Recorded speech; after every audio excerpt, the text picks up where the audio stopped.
Hello and welcome to your first day of class. I'm Marketing Communications Manager Daniel Sloan, and on behalf of Trident, I want to say thank you for taking the next step in your educational journey with us. New students often have a lot of questions, and we are here to help. As a way to ease you into our unique student-centered model, we've designed this webinar that will cover all of the areas vital to success in your chosen program. Let me introduce today's presenters. First, we have Dr. George Del Hierro. He joined Trident in 2010 and currently serves as a full-time instructor and course coordinator in University College. During his time at Trident, he has worked closely with students in a variety of roles, including academic advising, financial aid, and academic probation support services. Dr. Del Hierro earned a PhD in educational leadership from Trident and has received numerous awards during his time at the university, including honors for communication and collaboration, and for student motivation. He is a passionate advocate for student success. Next, we have Tasha Cureton. She currently serves as a Student Success Advisor 3 and part-time faculty member. For the past 10 years, she has helped facilitate initiatives to improve student success, namely as Senior Manager in the Center for Student Success. From assisting with orientation to being a member of the Committee on Academic Standards, her passion is to help students reach their academic dreams. Just a few notes before we begin today's session. Although a portion of this webinar has been pre-recorded, you have the option to ask questions at any time. Look for the control panel on the right-hand side of your screen, find a question box, type in your question, and then hit submit. The FDOC team is behind the scenes right now. Let us know if you have any questions. We'll answer them during the live Q&A session at the end of the presentations. Now I'm going to hand things off to Tasha to talk about student success tips. Thanks, Daniel, and welcome everybody. We're so excited to have you here. I love Trident University. I've been a student, I teach, and I wear many different hats, and I work with students very closely. So this is an exciting time for you to start on your educational path. Here's some things that we're going to go over today. We're going to talk about tips for success. I'm going to spend some time really digging in there.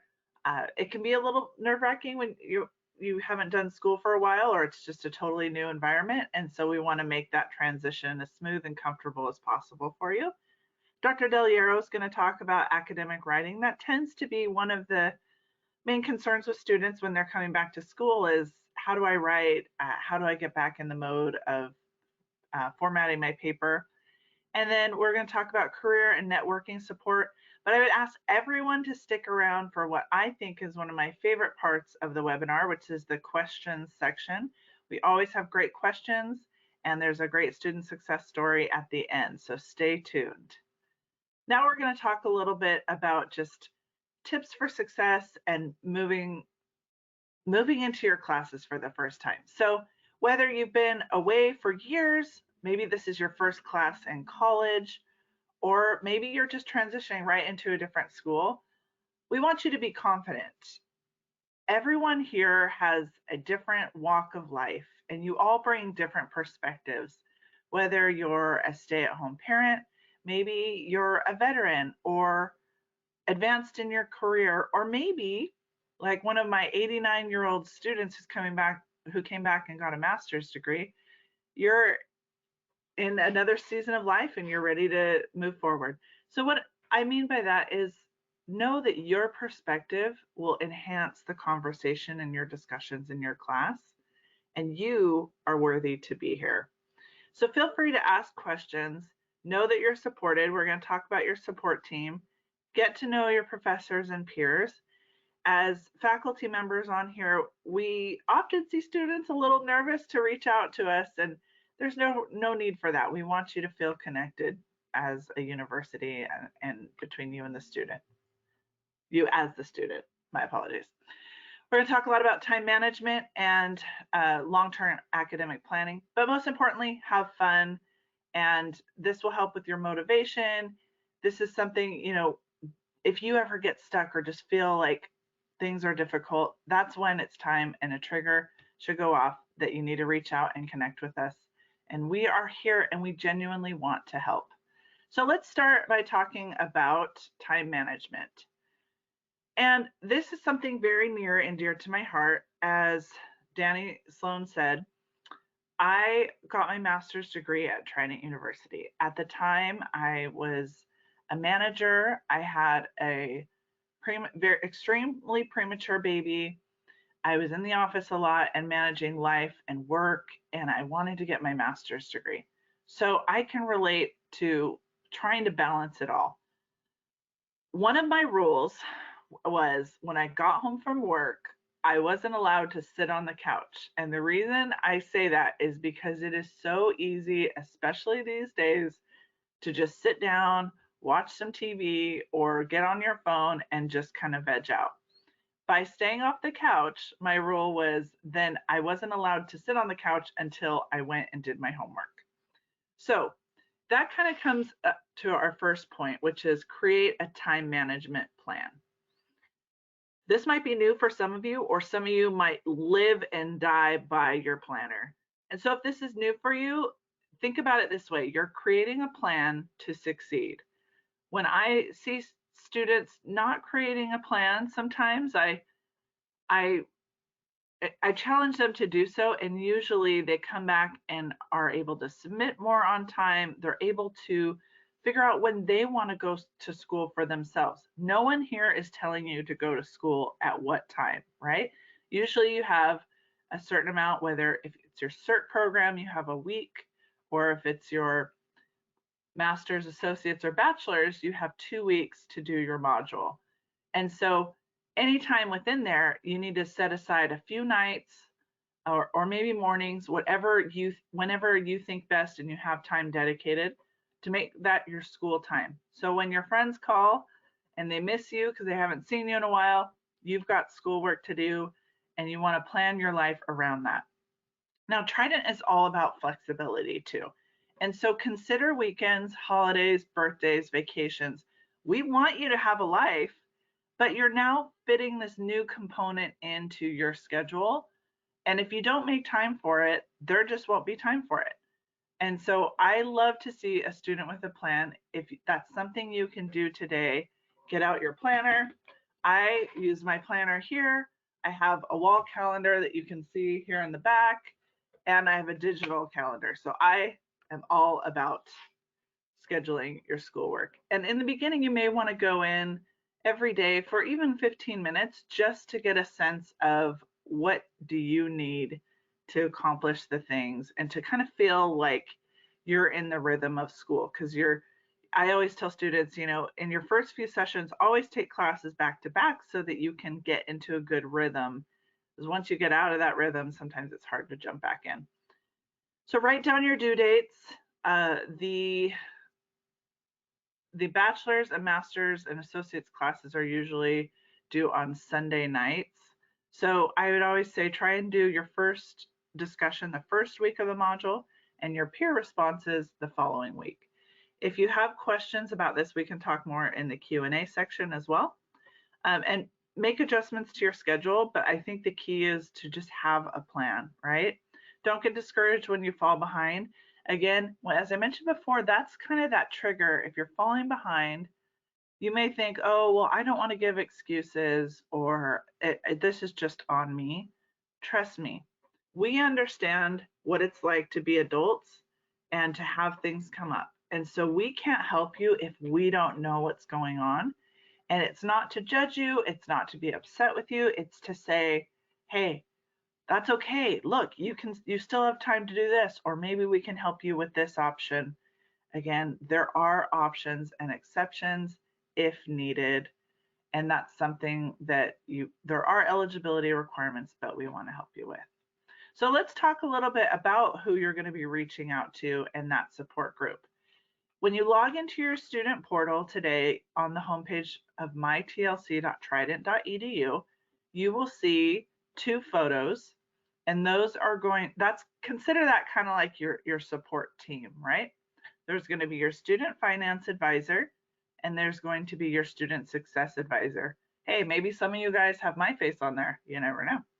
I do support a lot of students, and I love it. And so in addition to that, right now, if you've just started your program, you are working with your admissions advisor. Hopefully you've built a good rapport with them. And once they get you all set up in class and started in class, within the first 2 weeks, they're going to transition you over to someone like myself, a student success advisor, who is then going to become your point of contact.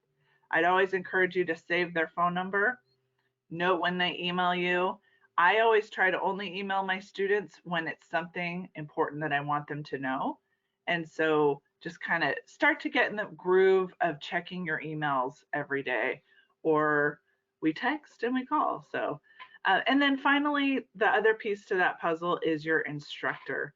Now that will change from session to session, but they don't know what they don't know, right? And so if you're not submitting work and they don't know what's going on with you, they're just assuming maybe they're not interested in class, or you just don't want to leave any room for assumption. So I would always say, even just email your teacher and give them an update about what's going on, or if you have any questions, or maybe there's something that you like about the class. So just know that although you're alone in your room or at your desk doing your work, you're not alone. You are part of this bigger Trident family. And so I really hope that when you make it to our commencement and you watch the video or you attend in person, that you can see that you are a part of a much bigger, huge Trident family. All right, so now we're going to talk about some of our resources. You may be wondering, okay, what is there available for me that's going to help me transition and getting started in school? So in your mytlc.trident.edu portal, there is across the top several options, and one of them on the far right says My Resources. Here you'll see a list of resources available to you. Math and writing tend to be a big thing that students are concerned about, rightfully so. Usually students will be nervous about managing their time and writing and doing the academic piece. If you can manage your time, you've got half of the battle won. Now here's the resources that could help. We do use APA formatting as our general formatting style for the school for papers. Now, it is important to note that that's what we stick with, but it's depending on your assignments, it might not be required. Like in a math class, they might not ask that you do APA. We are in the transition right now. Some classes are using edition 6 and some 7. That is something that is in the process of transitioning. So I'd always ask your teacher, but the key is I would encourage you to start to get to know that. A quick Google search and you will find so much information on that. But don't be worried, don't be overwhelmed by it. Learning is a gradual process, right? And then the Turnitin guide, which is something to kind of help you ensure that your work shows as your original work. The next thing that we're going to talk about is tutoring services. So if you see on this next slide that you are in one of these classes, English 101, Math 101, Statistics and Math 201, Health Statistics, Operations Management, Finance, or any of the TUX courses, there is something, and you'll see on here on the screen, that's called free tutoring. What this is we've partnered with tutor.com. And so if you're like me, you stay up late and you do your homework after the kids are in bed and everything's done. And so you can access a tutor anytime, 24/7. And it usually takes about 1 to 2 minutes to connect, but it's a great option if you're just feeling like, I just need to ask a few questions, or am I doing this right? So I'd encourage you to use that. The next is one of my favorite options or resources, because it's something that I help facilitate. Every day I'm in this orientation helping new students answer questions, have discussions. So if you have not done that as of today, please go in and before you go into your class, complete the online orientation. You'll have access to it for up to 6 months after you start your program, but it's by far the best way to go in and learn the portal, learn the classroom, and how you can navigate, how you can find your teachers, how you can participate in discussion. You can practice submitting work to make sure that you do it correctly. And I'm in there every day answering questions and just making sure people feel comfortable. And usually the feedback is that, oh my gosh, this is what helped me and overcome that hump and feel comfortable. Next, we're going to talk about just kind of first steps to do.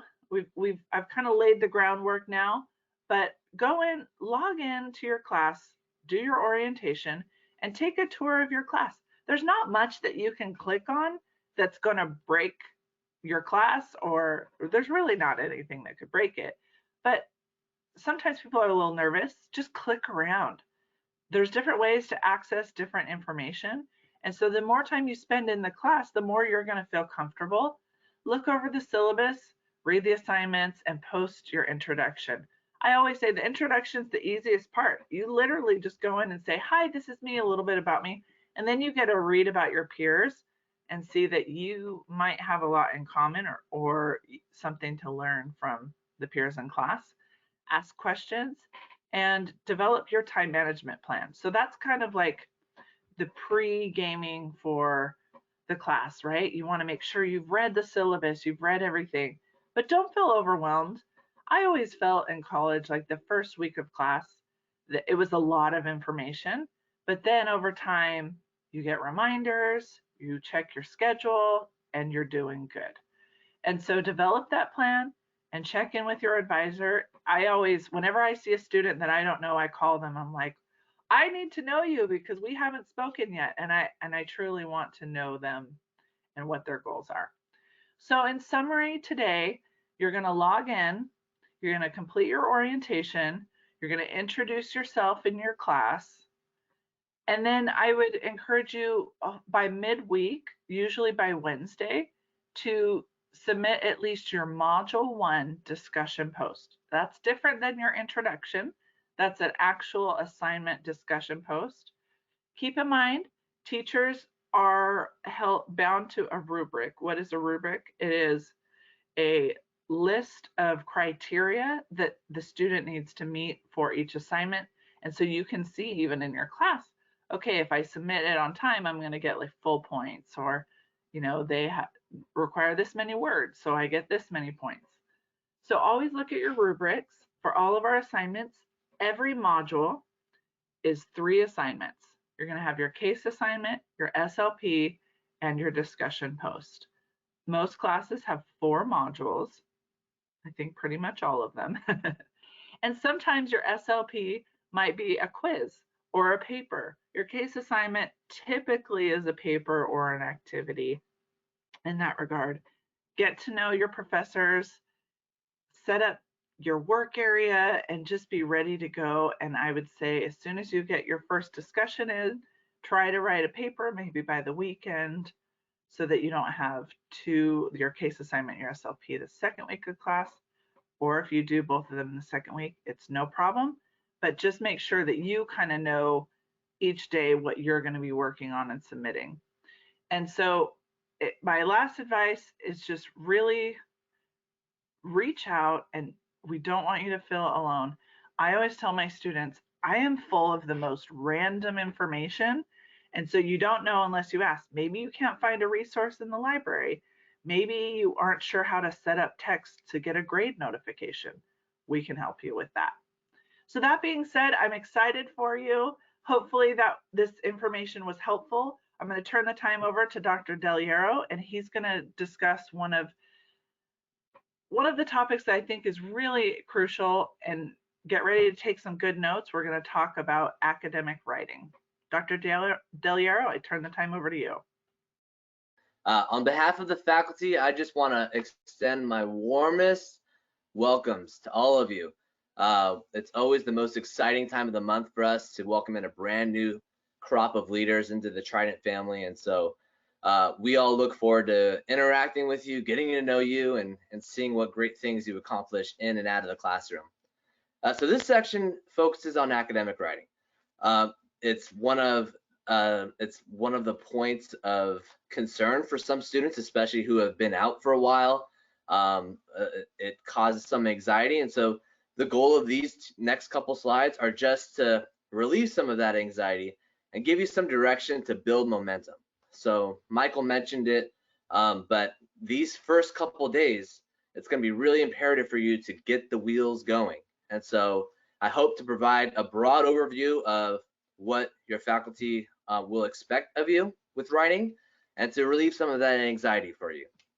This first slide is it's meant to frame your mindset for what the expectations are within academic writing, and why and how is it different from what you might be used to within your military experience or business experience. So the three key differences that I want you to think about between business and / military and academic writing are the goals of writing, the process of writing, and voice. And so when you're in the military, so the first one is the goals of writing. If you're going to graduate from an accredited institution, you're expected to have a high degree of written and oral communication skills. And so that is kind of what we're helping prepare you for upon graduation. So the first point that I want you to think about is the goal of writing. So when you're in a business environment and when you're in a military environment, your goal of writing, the only purpose you're writing is for mission accomplishment and to accomplish objectives. The difference within what you're going to find in an academic environment is that the goal of writing is to help you become a better communicator. And so there are some steps and some areas that we look for as your faculty to help you become a better thinker and to help you become a better writer, a more effective writer. So for example, within the military and in business, you're writing to accomplish this objective as quickly and efficiently as possible. And when you're in your academic classes, we're looking for your logic and rational thought development of your ideas. So sometimes this comes out when you're answering questions as maybe a 1 to 2 sentence or a 1 to 3 sentence reply to answer a question, because you're in that mindset of answering the question and giving the conclusion as quickly and efficiently as possible. But that's not the only thing. That's actually not the most important thing that your faculty is looking for. It's not really what we're looking for. We're looking for the reasons why and how you came to those conclusions, your critical thinking skills, and your logic and your rational thought development.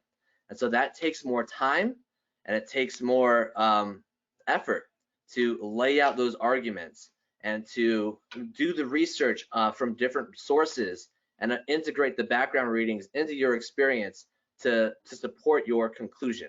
So your faculty member is not just looking for the answer. We're not just looking for the conclusion. We're looking for your reasons why, the thinking and the evidence behind it, and your logic and your rational thought development. The second area of that's a challenge or the difference between military and business writing versus academic writing is the process of writing. So when you're in a business environment or you're in a military environment, your superior would give you a command or an objective to write up a memo or write this up or write that up, do a report. You pass it off to your superior edits it, adds a couple things, passes it off to their superior, and before a decision is made, there's 2 or 3 hands that have touched this document. That's different than what you're going to find here and what your experience will be in an academic environment, because you are the single author of this document, of this assignment. So you have to go through the brainstorming. You have to go through the outlining and the editing and the drafting and the formatting, and all those things take time. And so you have to consider those elements when you develop your time management plan for these classes. The third key difference is voice. So if you haven't noticed, especially in the military, you're big on uniforms. I mean, you're dressing the same, you're often talking the same, and sometimes that comes out in your writing. That comes out in your writing, and so that causes some issues because it raises some concerns for academic integrity issues. So we want you to be aware of that. Your instructor will be looking for your independent understanding of these concepts. And so we're looking for you to paraphrase different ideas from a variety of different readings, and background sources.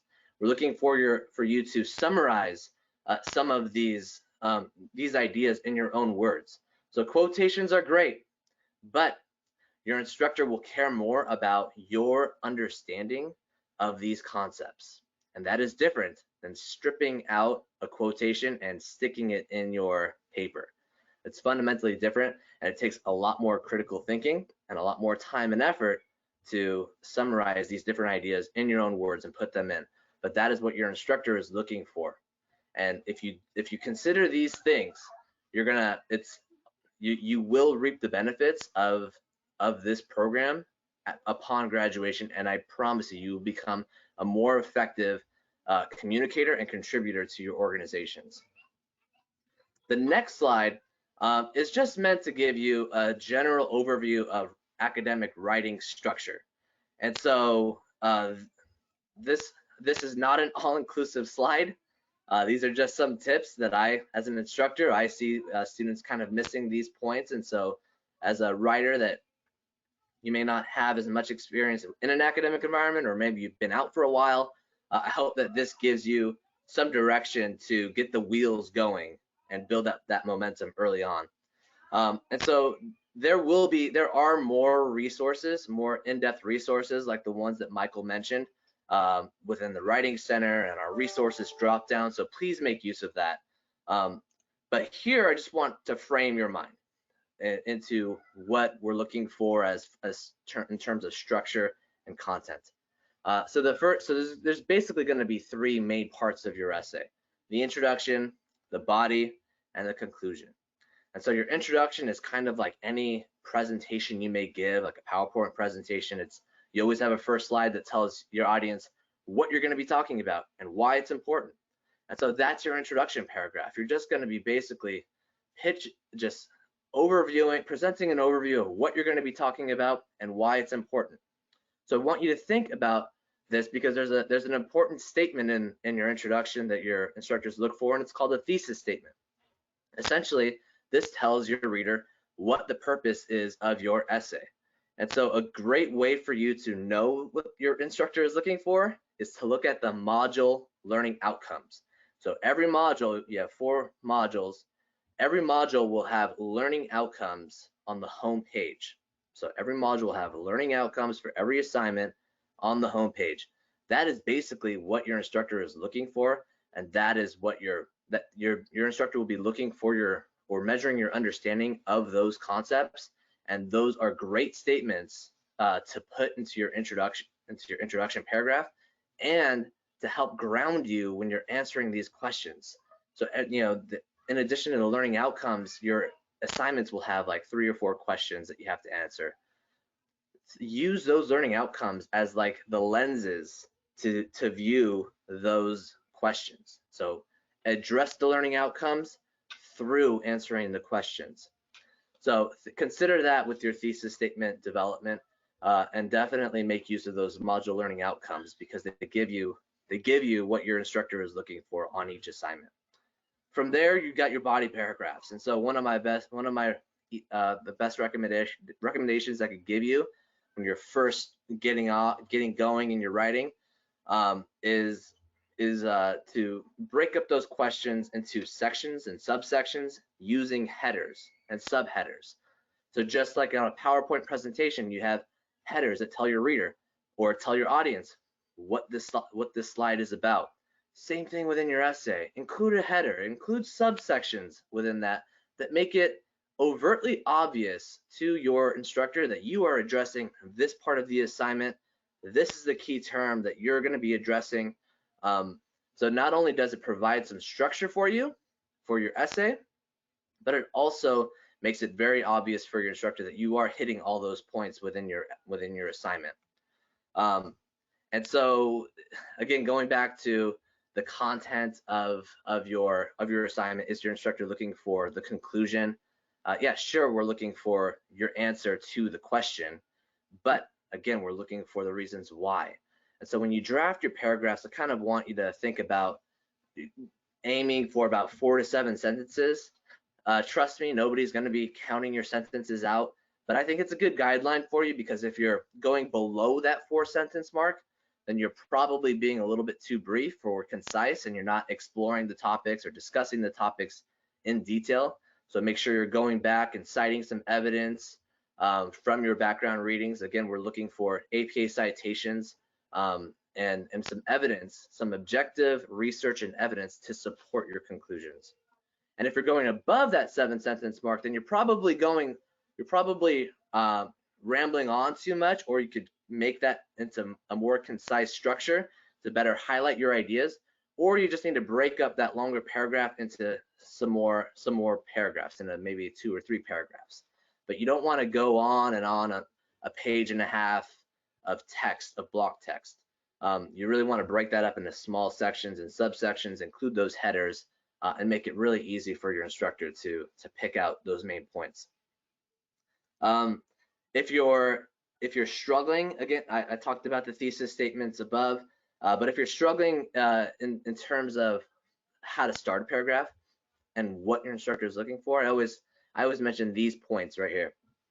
Define the key term, explain the application of the key term to the assignment, and then discuss why the concept is important to either the module learning outcome or just the class in general, specifically and with specific focus to the module learning outcome. So those 3 points, I think if you cover those, that should get you to that 4 to 7 mark. Include some evidence in there to support your ideas, and that's a great way of just getting started. This is not going to be the perfect way. I can promise you that your instructor will give you feedback, but it's really important for you to take that feedback and then just continue to build upon it. Your instructor is not looking for perfection. In fact, you shouldn't expect that of your instructor. We're here to make you better communicators and better critical thinkers. That's our value. That's our objective. And so when you explore these concepts in a variety of different ways by defining and explaining and discussing the value of these concepts, you're in essence exploring these concepts from a variety of different ways, and you're thinking about them in different ways. So consider that when you're drafting up your assignments. And then the conclusion paragraph is the last part of your assignment, and it really just reflects, it's just kind of like a reflection of your introduction. Your introduction is telling your audience what you're going to be talking about, why it's important, and your conclusion is going to be basically stating what you already have talked about and why that's important. And so they're mirror images of each other. Again, this is not an all-inclusive, these are not all-inclusive suggestions. It's just simply to get the wheels going, and over time you're going to receive more detailed feedback from your instructor to become a better written communicator, a better writer. And so I just highly suggest that you accept that feedback, and with willing and open arms. So I hope that helps.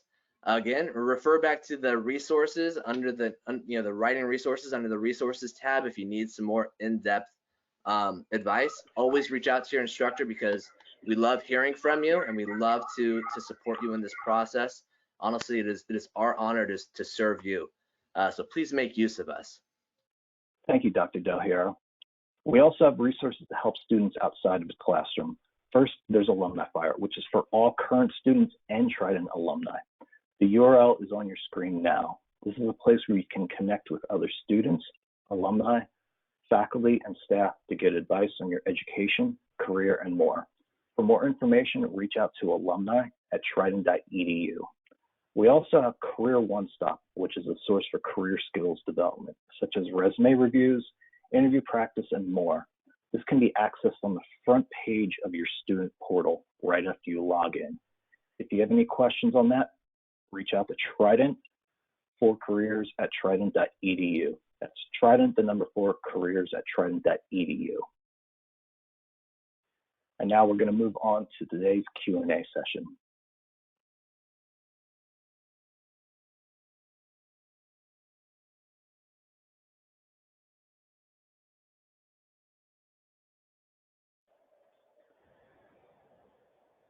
Hey, good afternoon, everyone, and welcome to the new session. Welcome, Tasha. Welcome, Dr. Del Hierro. Hi, everyone. And we'll be joined shortly by admissions advisor Tony Ainer. Perfect timing, there she is. So the team is here. Thank you everyone for joining today's presentation. As evidenced by what you heard, there's a lot of great information out there, and running theme is always, we are here to help. So never be afraid to reach out. But luckily, it looks like this audience is not afraid to reach out because we've got a few questions already. First question is for you, Dr. Del Hierro. What is a good number for including citations? And I think what they are getting at is what's a good number of citations to use within a paper? Yeah, so I kind of, it's going to vary. That's the obvious response, but I would ballpark this. I would ballpark this number per paragraph. I would just say 1 to 2 citations a paragraph, depending on how long your paragraph is and what points you're hitting. You may have a few more, but I would say 1 to 2 citations per paragraph. You don't really need one for your introduction or your conclusion, but that's a good place to start. And then maybe your faculty member will give you some more feedback with including more, more or less, or whatever that may be. The thing that I want you to think about though is when you say citations, really as an instructor, I'm just looking for like the parentheses with the author's last name and the publication date. I'm really not looking for a direct quotation. I really would like you to just answer those questions within the assignment, and then add something maybe at the end of the paragraph. Maybe you're taking multiple sources and you're just kind of synthesizing them in your head and in your own words, and then maybe at the end of the paragraph you can include like 2 or 3 people within that same bracket of the parentheses. But I think just to start, 1 to 2 is a good base for in-text citations per paragraph. Obviously, it's gonna it will depend though. Yeah, great, thank you. And Tony, next question for you. And just before we get to that, you're a little cut off in your screen. Would you mind moving probably to, I think your left, stage left is probably, there we go. That's awesome, thanks. And okay, and question for you, Tony. Because I've been out of school for over a year, do you think it's feasible to pass Capstone? This is a big concern of mine. I gotta be on this thing. I can't. Okay, can you see that again? I'm so sorry. My camera shut off real quick. Yeah. Okay, no I think that's as good as we're gonna get. Okay, looks great. Yeah, no problem. This is it's part of the fun of everyone working from home right now. But yeah, exactly. Question is, we have a student who's a little concerned about Capstone, and will an absence of a year, is that something that could potentially affect their success? No, I mean, with the Capstone, it's towards the end of their degree program, so the student success advisor will definitely reach out to them and go over what the requirements is, kind of prep them before. I mean, you have to remember at Trident, just like Dr. Hierro said and Tasha, we're always calling and being active with the students, so they're going to know when it's coming and what's required of them. If I can jump in on that too, to add a little bit, the Capstone, if you think about it, is, let's take a general class, for example. Your core course might be just focus purely on ethics or purely on, I know all like business law, for example. And then when you go into your Capstone, think of it as a review, but also just a broader class. So instead of it just being one topic, It's still going to be the same structure as your other classes. It's going to be the 4 modules, the SLP, the case. But instead of that one topic of ethics or business law, it's going to cover a little bit of this, a little bit of that, and a little bit all over. And so the idea is that, you know, you've been taking these classes for some time and you're coming back after a year to address your question. And so it's not like you're going to have to know everything about everything. But if you have your old assignments saved, we do recommend doing that throughout your program so you can always reference terms or scenarios that you've gone over before. That's always helpful. But if you're coming back after a year for your capstone, I would just say dedicate a little bit more time to make sure you understand the concepts. But as long as you're passing at the bachelor's and associate's level with a C or higher in the capstone, that will meet the graduation requirement. We always want you to get A's, but you know, I'm just saying the minimum is a C. And at the master's level, it would be a B- or higher.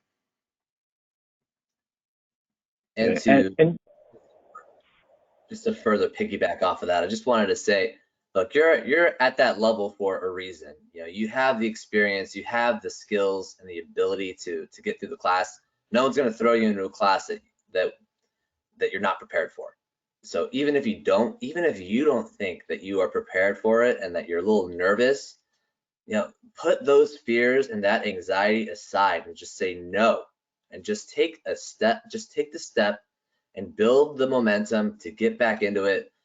Because believe me, you're here for a reason. You need to trust us that you have the skills and the abilities to be successful in the class, no matter what the class is. Even if you've been out for a year, the classes are designed for students who take breaks and come back, and you know, who've been out for a while, or who do have that anxiety of getting back into it and feel like they don't, you know, this may not be, you know, school isn't for them. I mean, those are our students. We're used to those feelings, and we are intentional in designing those classes to meet your needs and to meet you where you're at. So have confidence in yourself that you do have the skills and the abilities to be successful, no matter how long you've been out. Great. Thank you both for that. Next question. This one is for you, Tony.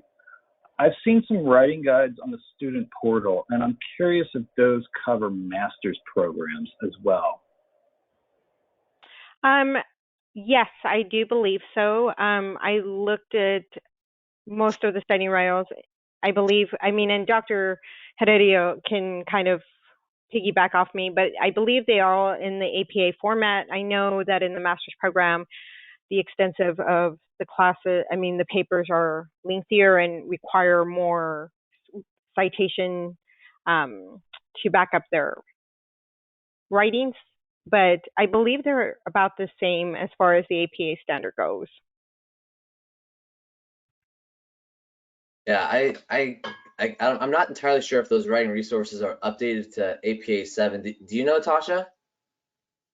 I don't think they are yet, because the last faculty meeting we had said they're in transition. So they're making them, but I think they're going to be released in the thing they're working on.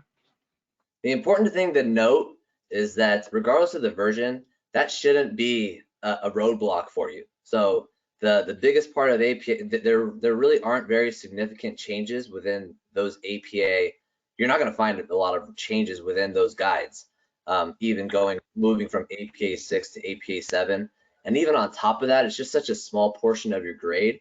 You really want to focus on the structure of your assignments, your essays, you know, having a well-organized essay with the body and the conclusions and the headings.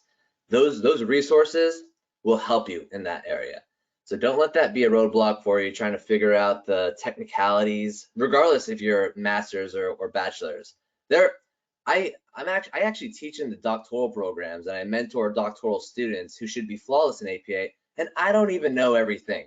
So I'm not going to go through your papers marking you up on APA technicalities, because that's not really, one, that I like doing, and number two, it's just really not the most important thing. I'm really more concerned with your thoughts and you developing them in a clear, logical manner. Those APA guides are great to help you structure your thoughts. And aside from that, you're really not, it's really not a game, you know, a deal breaker. So please don't let that be a roadblock for you. Thank you. Yeah, and I'll add is that we typically get a lot of questions about APA format, and what we can do is I can send a blog written by one of our PhD in education alum. He wrote it a few years ago on the basics of APA format, and he wrote it in very clear voice, and it's very direct and it's helpful. So we'll send that link around to everyone so you can take a look at it. See, and next question. This one is for you, Dr. Hierro, and how should a student feel if on a final remarks discussion post, an instructor replies to everyone else's post but my own? Is this just an oversight?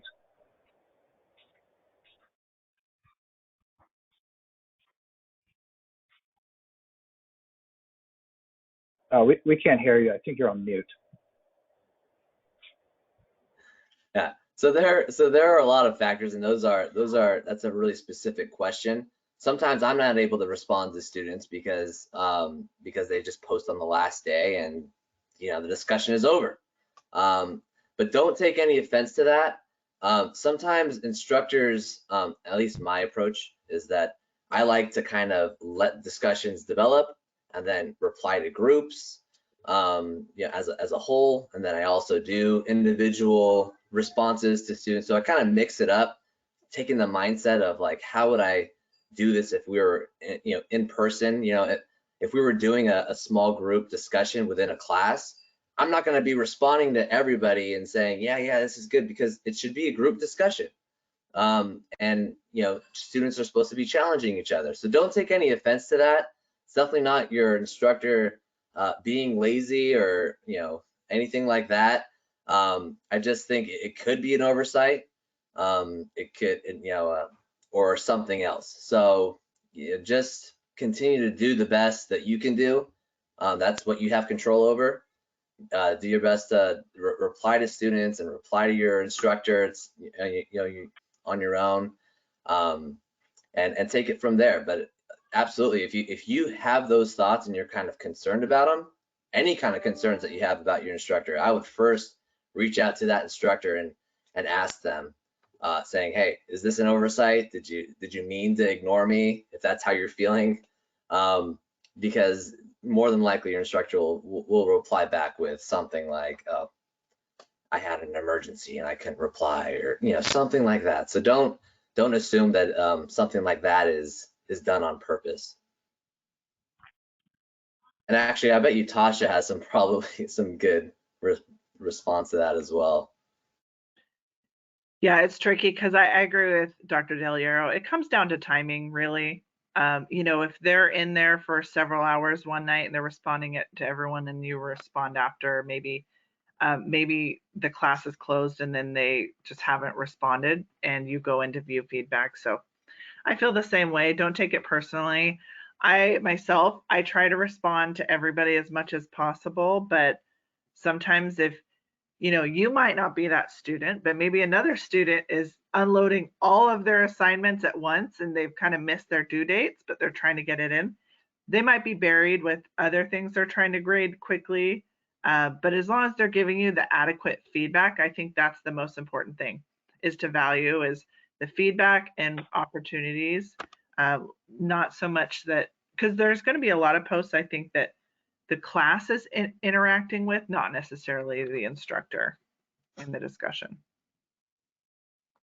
And what you're seeing here is some variation in how instructors facilitate classes and work through classes, and that's a really good point to bring up, that not every instructor is going to have the same formula. You're not going to have an identical experience with every single instructor.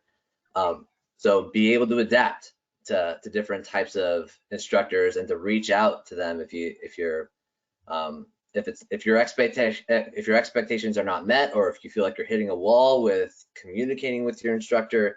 But yeah, have that, approach it in that way. Be prepared for variation in how you interact with various instructors. That's good advice.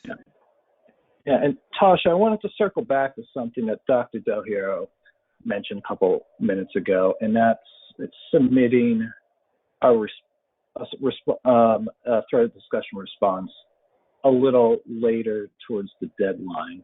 Is there a sweet spot of when students should be submitting responses for threaded discussions? The sweet spot depends on the faculty member or the student, but ideally, a wonderful schedule to set as a goal, and really is the kind of expectation, is the first week of every module, you should be participating by that Saturday. That now, there are some programs that will specifically say in the first week of the module, by Wednesday, post your first discussion.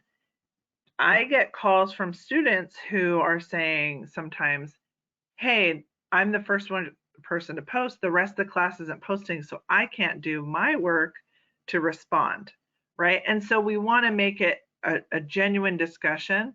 And there is an answer to that, like usually they would wait, or their instructor, they could correspond with their instructor in the discussions, because we don't want you to feel dependent on people's progress for you to be successful. So that being said, if everyone gets their initial post, or several people the first week, then when everybody goes in the second week, you would post your second discussion post, which is your response. Usually your discussions require at least 2 responses to peers. And the idea is that you're spreading that out over several days. Imagine if the entire class went in the very last day of the discussion and just posted. No one's really responding to each other because everyone's just trying to get their work in. It's not much of a discussion. And on the rubric, students are asked to post several days apart for maximum credit. And I always say it's a points game. I know Dr. Del Hierro might disagree because he's more the academic side. So, but you want to meet the criteria and the expectations to be able to get all of the points necessary, which are going to impact your final grade, if that's the answer that you were seeking. It certainly is a points game, so I agree with that. But here is going back to my point with academic expectations versus military or business expectations. In those environments, in the military environment, you're used to, oftentimes you're checking the box. Tell me what to do, I'll do it. In an academic setting, there's variations, it's not just yes, no, you get 100% credit or you don't. You either, it's on a scale, F, D, C, B, A. So even if you did do the minimum number of responses, it doesn't mean that you're gonna, and you met the word requirement, doesn't mean you're gonna get 100%. And some students really struggle with that and they get frustrated. Well, because then they'll say, I did it, why didn't I get an A? Why didn't I get 100%? Well, we're looking for a certain amount of quality and rigor and background to support your ideas. In an academic environment, you have a point scale. And so not only does it mean like, hey, you've had 2 responses and the rubric says, well, I responded in the first, within the first day, like 3, boom, boom, boom, 3 posts, like, why didn't I get my 100%? Well, you really didn't have a discussion, and your responses, could have been developed further, and, participation. And so I would consider that just because you've met the minimum requirements or you've answered the questions at a bare minimum, doesn't mean you're going to get 100%. You because of that scale, because of the points scale. But again, if you are frustrated with that, don't just go ahead and complain to your friend about it. Talk to your instructor. Reach out to your instructor. Let us know, like, hey, I don't understand your feedback. I don't understand why I didn't get 100%. I look forward to that. I don't take offense to that. I look forward to that. They're learning moments. Because and this is just a new, for many of you, this is a new culture, stepping into an academic environment. So it's just part of that learning curve. Great, thank you. As an instructor, really quick, my golden standard, how I try and go about the discussions, is to post like once every other day. I try and do it at least 2 to 3 times a week, trying to reply to at least 2 to 3 students during those times. So I would recommend something like that, like every other day, like a Monday, Wednesday, or a Tuesday, Thursday. That way you're giving yourself some more opportunity to earn, and the opportunity to earn full credit, and to dive deeper. Because if you do post more times, you're giving yourself more opportunity to showcase your knowledge of these concepts to your instructor. And so I certainly consider that within grading those discussions.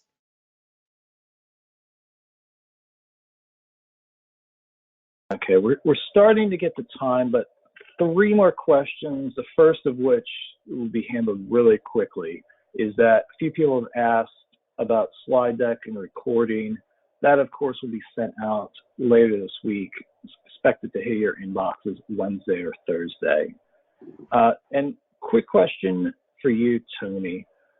Will all of the classes be structured the same way with modules and cases? Yes. All the classes have your module 1, your case, your SLP, your Dropbox. And so I know a lot of our students have, especially our admissions advisors, are really adamant about our students being in orientation the minute that they get processed to go to school. And so a lot of them are pretty familiar with the module, how to use the Dropbox, but they're all structured the same. They're just, the only variations are, what the assignments are required, but they all will have an SLP, a discussion, and a case.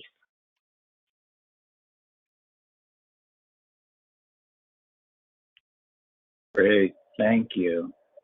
And actually, I was wrong about the additional question. We just had that one more, but if you do have any additional questions, don't hesitate to send them now, because we log everything and we will get back to you later today if you do have any remaining questions. And contact information for everyone who's on this webinar will be up on the final slide.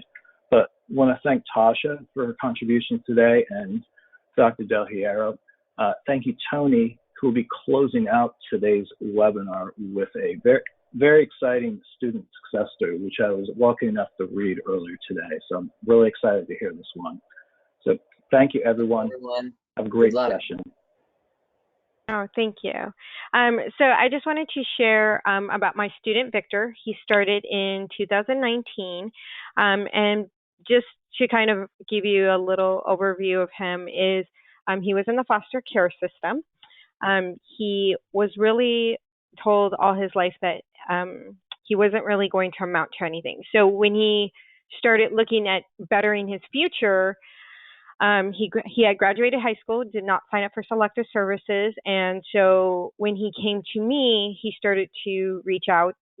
I gave him a call, and he basically said, I got a call from Tony Honert, and this amazing woman is the one I blame, who gave me tons of encouragement, not to mention extremely persistent. We spoke on the phone many times.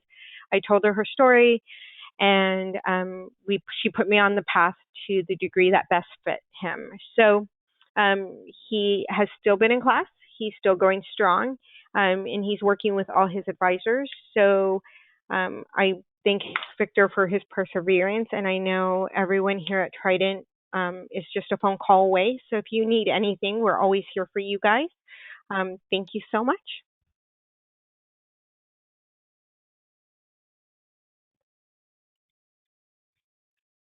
Daniel?